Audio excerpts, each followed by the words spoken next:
All right, what is up, guys? Today is December 11th, and New World just announced their latest patch notes, and I wanted to go through them in a video for you. And so we're going to read through them. We're going to go through all the important updates, in my opinion, kind of talk about them, kind of talk about my point of view. As of the recording of this video, this update has been delayed. They encountered an issue. They haven't provided an exact date. Maybe it's a few hours from now. Maybe it'll still be on track. Maybe it's a few days.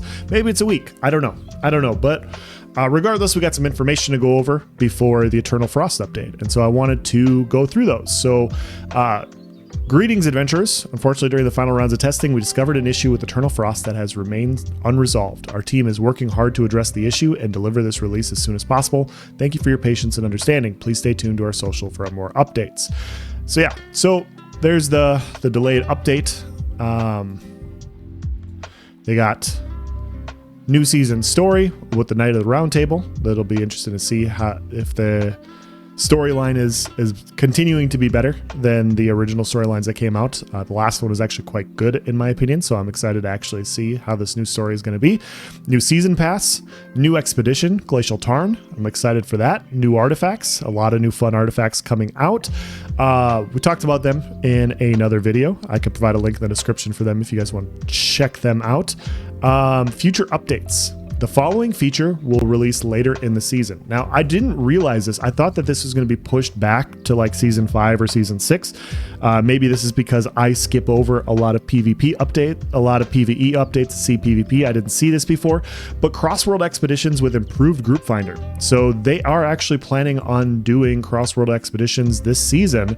It's just not when it first releases. So yeah, a little disappointing it's not coming out at release, but still it's, a few weeks, maybe a month later instead, which I think this is going to be a good change. I've talked about this on my Voices of Vera podcast with Nice Gaming, which is talking about Ashes of Creation. It's a different game, but it applies in this situation. There was a discussion that we had where we were talking about instance-based dungeons, and is that good? And one of the arguments was it's not good because you'd rather have the overall, when you engage in a dungeon or an expedition on New World, you would like everybody that you play with to be on your server so that you have more server interaction with people. It feels more like a lively, bustling place, right? If you're just queuing, you're going to see one person once or a group once, and then you might never see them again, and they're not really like part of your server experience, right? And I think you tread a line. I think in an ideal situation that makes sense, but obviously with how New World functions, with having 3,000 people per server, having a much smaller amount of people per server, oftentimes you encounter situations on smaller servers where you have a difficulty completing content, and if there's nobody to do content with, you're just going to hop offline. And so this is a nice fix to get people to play content. So if your server is small and you're waiting for a merge or whatever reason, like the time that you hop on that specific server, there's not a ton of people on, this will allow you to complete content more. I noticed with cross-server OPRs, a big flood of people came back for it. PvP started running a lot later. Just because of cross-server OPRs, I encountered more world fights on my server. I encountered more like arenas ran later because more and more people were PvPing because there was more stuff to do. And so I think you're going to see a lot of this as well, and I think this is great. Long story short, of course. New seasonal event, Winter Convergence, Ronin Shadow Store Showcase. We got a new Twitch drop, which, okay.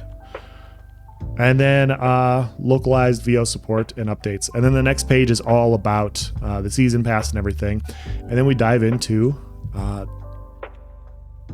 all the new updates here. And so we'll go future updates, world experience general, notable fixes to PvE, quests, navigation, expedition, global mutators, combat changes general. Acid damage has been changed to elemental damage type so that it allows armor mitigation. Okay. Attacks directly from Sha Neshin that were acid-based, example Spit, Acid Ball, Acid Spew, have been adjusted to bring them back in line with damage pre-change, but with variants allowed for armor weight, arena-wide acid damage such as during the sandstorm, and does not allow armor mitigation. Okay. Reduce the frequency of status effects flyouts to help highlight more important ones. Fixed an issue that allowed players to ride mounts while heart runes were active, and then removed unintended stagger that was present on the deactivation of Primal Fury. Blocking and attacking. You can now hold block, aim/aim while a weapon is sheathed to trigger aim or block. Updated heavy attack buffer windows to make triggering back-to-back heavy attacks more consistent, which is great. Added functionality that will reduce block stamina damage taken for a short duration after blocking an attack to help scale stamina damage taken in group fights. Okay. Reduce the player's block break reaction duration from 30 frames to 15 frames. So just a quicker reaction time after a breaking block. Block stability and stamina damage value changes. Weapons with lower base block stability had their base block stability slightly increased. Okay. Weapons with higher base stamina damage and had their base stamina damage slightly reduced. Attacks whose stamina damage coefficients were much higher than average have been reduced. All right. We'll just have to test this stuff and play and see how it feels. Unified the stamina damage coefficients across all melee weapon heavy attacks. Interesting. Fixed an issue where players are forced into standing when attempting to crouch after an attack.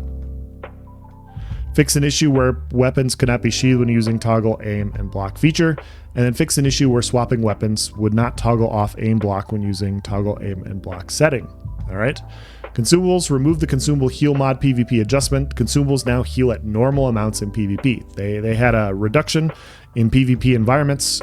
Nobody liked it. I know a few people that left because they didn't like the lack of healing in PvP, and they removed it, and it's coming back, which I think is great. Added a 15-second cooldown to the focus potions to be on par with mana potions. So these used to not have a cooldown, and this worked with Endless Thirst to where you could have the Fortify and Empower with 100% uptime. You just stack focus potions, you consume them. There's no animation for it and everything. It was just a nice way to have Fortify and Empower.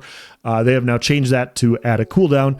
But Endless Thirst has changed so much, I don't know exactly what it says anymore. And so I've seen a few changes. I'm like, okay, cool. And now that the patch is right around the corner, we'll see the changes and we'll make adjustments. Endless Thirst is looking nice, especially for my specific build. I could really take advantage of the Fortify and the Empower. But yeah, I have to see. I haven't been running any tests or comparing anything yet until I see final results, and you see what happens when they, add a cooldown like this. This changes Endless Thirst quite drastically, and so we'll have to see what happens there. We'll test it. I'll definitely be testing it and seeing if this is something that I want to run. Artifacts. Fix an issue that caused Auto Artifact to not properly increase damage to stun players for either weapon. Okay. So yeah, Auto functions properly. Fingers crossed. Updated the Endless Thirst Artifact perk tooltip for clarity. Yeah, that would be fantastic. We were just talking about Endless Thirst. That's great. Remove strike damage conversion from the Inferno Fire Staff artifact and Life Taker Void Gauntlet. They will both deal their default damage type of fire or void, respectively. Okay. Yeah, I don't run Void Gauntlet. I just heard this last weekend that the Life Taker Void Gauntlet is working off of strike damage. Yeah, I know. It's just something I didn't know. So it was interesting, and I was looking to potentially change my ring to run a Void Gauntlet build, and now they've adjusted it. And so I don't have to do that anymore. So thank you, AGS, for allowing me not to invest into a setup that was going to get adjusted quickly. So that's great for me. Updated the Abyss, Life Taker, and Inferno tooltips for clarity on the conversion. Excellent. All right. Updated the Ankh Artifact Heal mod to also decrease life stealing healing. Gives bigger trade-off and creates additional differences between it and the Blood Drinker ring. Now, this is a substantial change. I wanted to talk to you about this in a video because I've crunched some numbers, and there will be more number crunching to happen. Things get bugged, things don't work properly, like things can change in the future. But I did a video a couple weeks ago, and I compared Ankh versus Ocean's Peace, which I thought was coming out in season 4, but they debated us, and it's not coming out until season 5. But still, in that video, I ended up crunching some numbers of self-healing because, for those of you guys that don't know, on my channel, I run solo or small scale PvP. I don't normally run with a healer. And so because of that, I wanted to see if Ankh was going to be good for me. Now, for the vast majority of players, if you're running with a dedicated healer in a company, if you're running in OPRs with dedicated healers, or you're running a frontline player and you know healers are going to be healing you a lot, or if you're in wars and you know healers are going to be healing you a lot, Ankh's the play. Like it's very clearly the play. But for everybody else, like the 3 to 5% of us that small scale, it comes down to you probably shouldn't run it. And I wanted to talk about that here. And so because it decreases lifesteal healing, when I crunch the numbers, I looked at this in season 3, so before this new patch goes live, and what I had found is my self-healing with my health potions, shirking heals every 10 seconds, health recovery potions, and my mana potions, my healing was about the same versus a regular everyday health divine amulet versus the health divine Ankh amulet. So I would get less healing from my health potions and my health recovery with Ankh, but I would get a buff with shirking heals and my mana potions. So instead of like the 1200 or 1100 mana potion, I would get 16 or 17 or 18. I can't remember the exact number. It's in the video.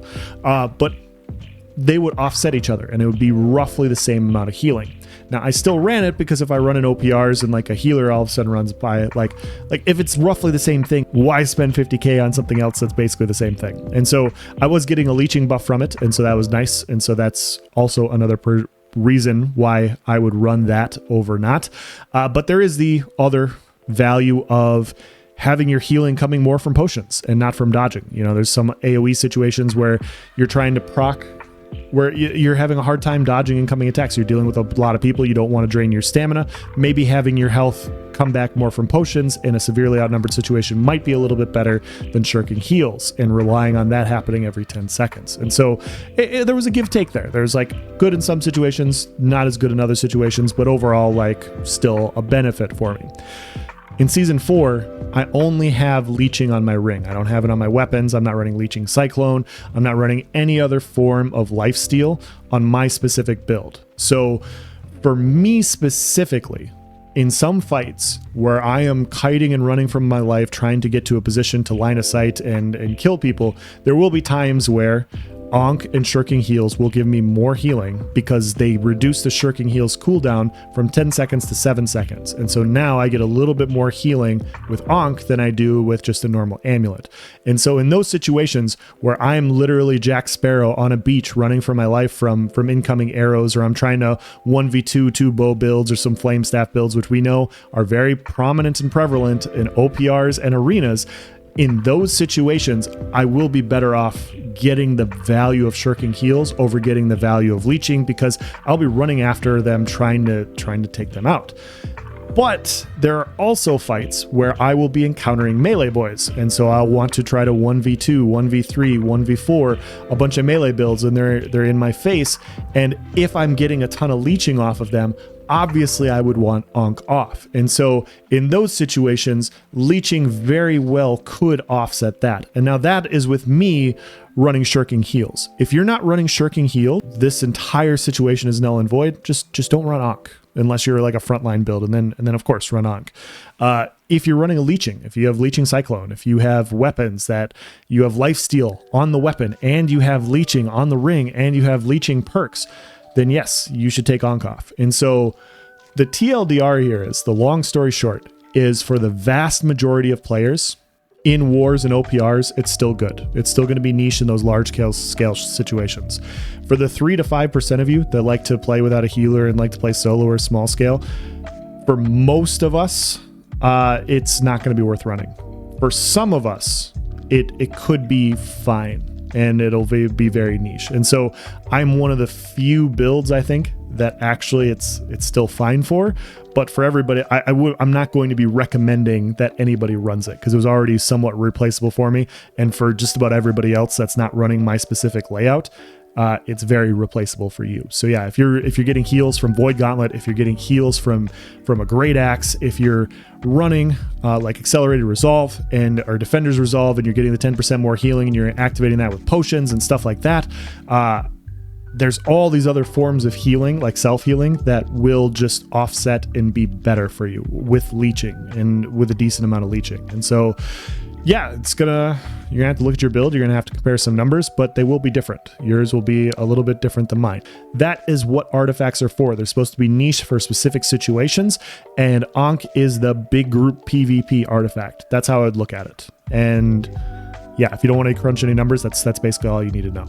Drake artifact added a 5% bonus to all lifesteal healing while active. Okay, we will obviously test it. It is really tough to offset that lower damage, but we'll see. Fix an issue that caused Void Gauntlet Artifact Life Taker to not trigger properly for all ranged attacks. Okay. Based on feedback from PTR. Fix an issue that caused players with the unmoved artifact to still be pulled by players using Scorpion Sting. Okay, great. Reduce the power of the Koya's Knee Guards artifact from 33% to 20% against all range damage. So I thought the last one they did, I thought it went from 33% ranged physical attacks to like 10% all attacks. So it went from very, very unique and niche to too generic and not good enough. To now 20% all range damage. Now we have a discussion on how good this artifact is. That's basically where it's yo-yoed from. So I don't know if this is good enough. I am not as mathematically inclined to figure it out, but now it's interesting enough to test to see if this is a good tanky artifact, in my opinion. If you guys have any feedback as well, please feel free to provide in the comment section. I'm just trying to provide my initial thoughts on it. Gems made the following changes to all the associated rune glass gems. Their value should match the value of the T4 version of each. Onyx reduced health requirements from 100% to 70% and reduced effects from a range of 15% to 30% to a range of 9% to 18%, since it will have a higher uptime. Opportunist Emerald increased target health requirements from below 30% to below 50%, reduced the effects from a range of 15% to 30% to a range of 7% to 16%, since it will have a higher uptime. Added 1% to 5% bonus healing on targets below 50% health. Exhilarate Moonstone reworked the bonus damage while all abilities are on cooldown and updated the values to be 11 to 20%. Jasper updated functionality to be after blocking or taking a hit, increased the duration to 5 seconds, allowing it to stack up to 3 times, and reduced individual stack values from a range of 6% to 20% to a range of 3% to 8%, which is with a 24% max. Opal, by far the most used gem, reduced damage values from a range of 6 to 15% to a range of 4 to 12%, while stamina is not full. Calming, the Carnelian, adding a new functionality that increases damage by 0.5 to 2% to taunted foes per gem slotted. Sapphire, updated from scaling off int to scaling off of focus. Conversion gem balance, updated functionality and values of all the conversion gems. Conversion gems will now consistently convert to 50% of the weapon damage to the element associated with the gem, regardless of the tier, but will now scale all the weapons damage to int or focus if those attributes are higher than the base weapons attributes. So yeah, this is the big change, the conversion gems. They made some substantial adjustments with them in the last PTR update. Conversion gem values, for reference, single attribute scaling is 100%, primary scaling is 90, secondary is 65, and dual scaling is 80. Tier 2, 50% conversion to element at 45% scaling off int, 35% scaling off of focus. You guys can read these. Rune glass variants, these will not dual scale if the replacement attribute is higher. It will override the base weapon scaling. So yeah, this is going to provide some interesting variety for builds. I think you're going to see some more interesting builds in PvP and OPR. I don't know if it's going to change anything meta-wise. I don't know if it's strong enough to make something clear-cut best, but the more builds that exist in the game, I think, are better. More playstyles that exist keeps the game fun. It's a way of adding replayability, in my opinion. So this is just another way to do replayability. I think I'm excited for this. I am excited to try some unique weapon playstyles that I haven't tried before. Flail. Fix an issue where the Arcane Smite area of effect could spawn offset when rapidly rotating camera while hitting. Fix an issue where the Arcane Smite ability did not show a damage type when using the final Deflecting Frailty upgrade. Fix an issue where the Cursed Flailment passive wasn't properly removing a debuff stack. Fix an issue where Arcane Vortex's upgrade accelerated advantage was not applying a stack of haste to self for each target hit. And then fix an issue that caused the flail to appear extended if sheathed during an attack. This issue all caused the player animation to appear broken. Yeah, that was... I haven't played much flail, but I did notice this occasionally, and it was a little annoying to deal with. Fix an issue that caused Hatch's final charge up before the last attack in the chain to incorrectly time the transitions to light, uncharged heavy, and charged heavy attacks. All right, more weapon fixes. Updated for Ice Gauntlet, updated ultimate chills description to state Ice Pylon does not chill targets. Fix an issue that caused health values for Ice Pylon and Tomb to appear as 0 in the mastery tooltips. Musket. Fix an issue that caused the musket to reload after swapping from the blunderbuss during rapid firing. Fixed an issue that caused power shot and powder burn to become disabled after entering or exiting instances. Yuck. Life Staff. Updated Life Staff Sacred Ground upgrade Anointed Heal mod to not affect consumables or lifesteal healing. This is a huge change. I think this is a pretty big change. Yeah, if you're in a Sacred, you no longer get lifesteal healing. It no longer buffs your consumables. I think this is good. Sacred is already powerful, so I think this is a good adjustment. Updated Life Staff Sacred Protection passive to not affect consumables or lifesteal healing and buffed its value from 5% to 10%. So they're offsetting it by buffing Sacred. Fix an issue where disabling then re-enabling targeted healing in the options menu did not actually re-enable it. Okay. Pressing targeting healing hotkeys when not mapped to a valid member of your group will now not enter targeted healing. Targeted healing option freeform camera has been renamed to camera follows locked target. Void Gauntlet. Fix an issue that caused the lifesteal from Essence Rupture to not trigger on every hit. Blunderbuss. Fix an issue that caused Claw Shot to not connect to a target. Great Axe. Fixed an issue that caused Surrounded to not consistently function as expected. With a U. I don't know why the U's there, but it's there. Updated the ability from a 30% damage increase when 3 or more targets are nearby. If 3 or more targets are around the player, gain a 15% damage increase per target, maximum 5 targets. Okay. Updated charge, upgrade tooltips on damage increased based on time in charge for clarity. Perks, notable fixes. So they fixed omnidirectional evade. It hasn't been working for a while. It now works. Excellent. Fix an issue that caused various perk status effects could stack during their duration on reapplication. Adjust the tooltips for perks that increase or decrease the duration of status effects to indicate that they affect the base duration to help their functionality. Fix an issue that caused the Leeching Flurries perk tooltip to not show the correct value. And then economy, progression, and gear. Based on player feedback, players can now craft a new cache at the Gypsum Kiln. The cache will cost 20 Gypsum Orbs and grant the player 1,500 gold and 250 dark matter upon opening. This is a huge change. I think this is great. One cache can be crafted per week, and caches are bind on pickup. I've been sitting on so many orbs. They're basically pointless right now. Not basically, they are pointless. And so, yeah, this is a nice change. So you get a nice little amount of gold, but the 250 dark matter. Oh my goodness. Like look at that. Isn't that pretty?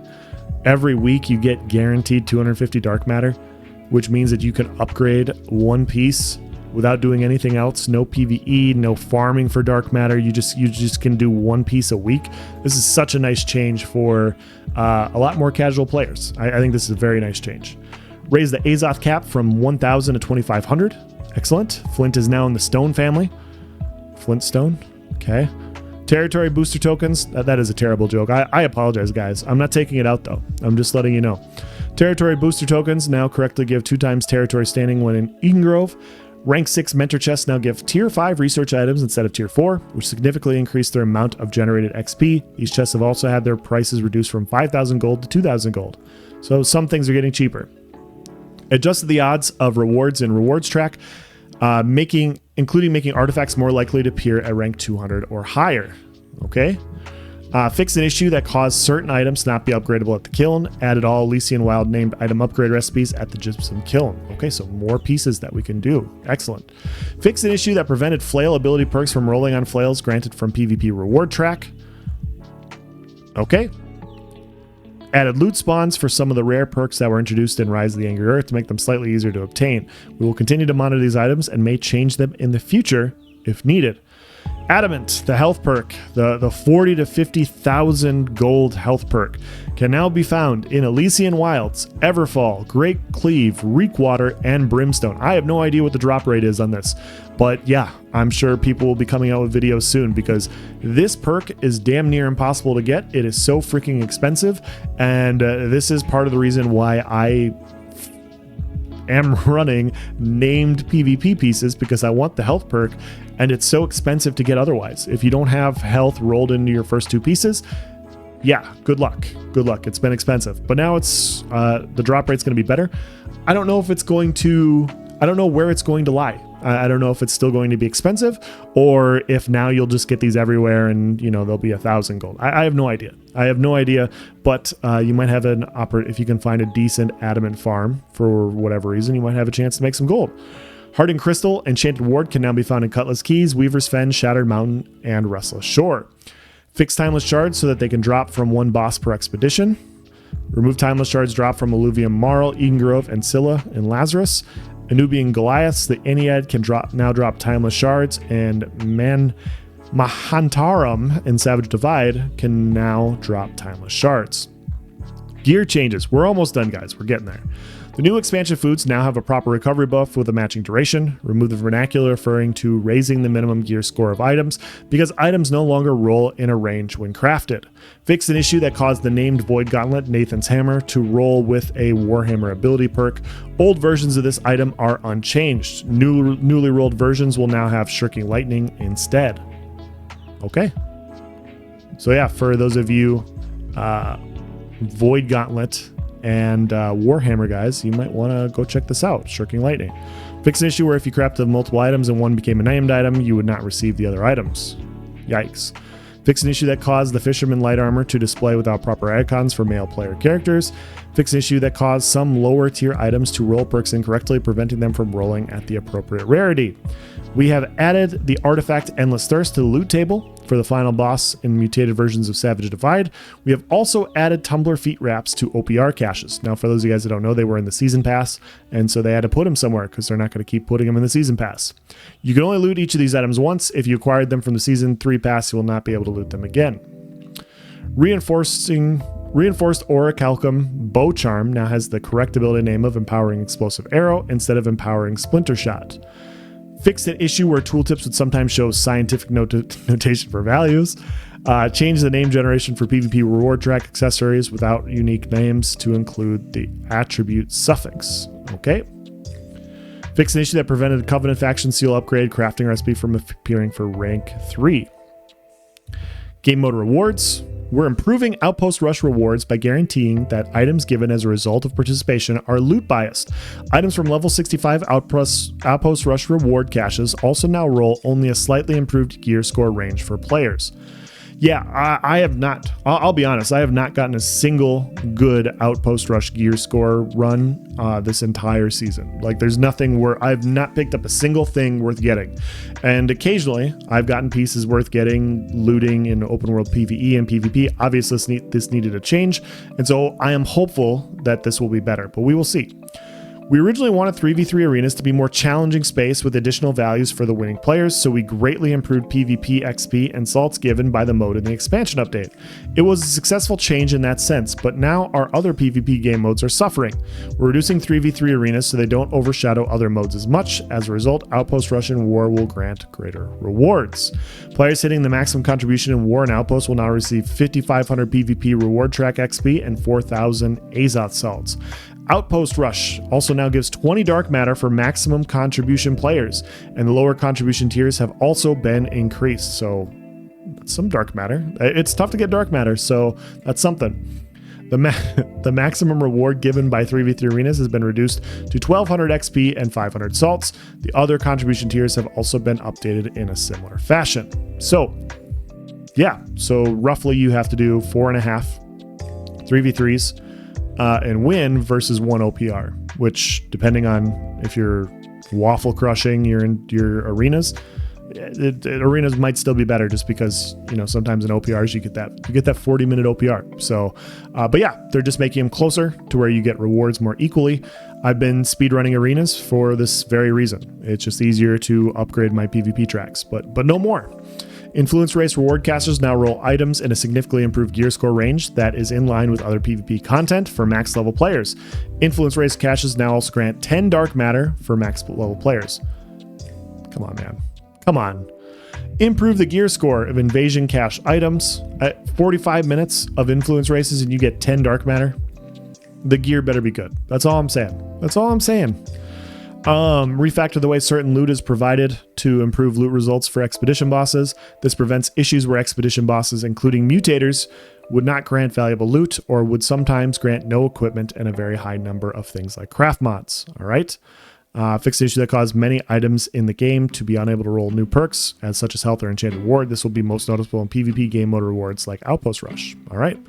Aptitude chests, crafting stuff, gathering, refining, notable fixes, mounts, notable mount fixes, seasons, UI, UX, social, and that is it, guys. That is going to be the end of this video. A little bit longer, but yeah, some really good information in there. So I'm going to end this video here. Let me know what you guys think. Obviously, I do not know when the chapter is going to release as of the recording of this video. Hopefully it's soon because I'm looking forward to it. But yeah, talk to you later, guys. Have a good one.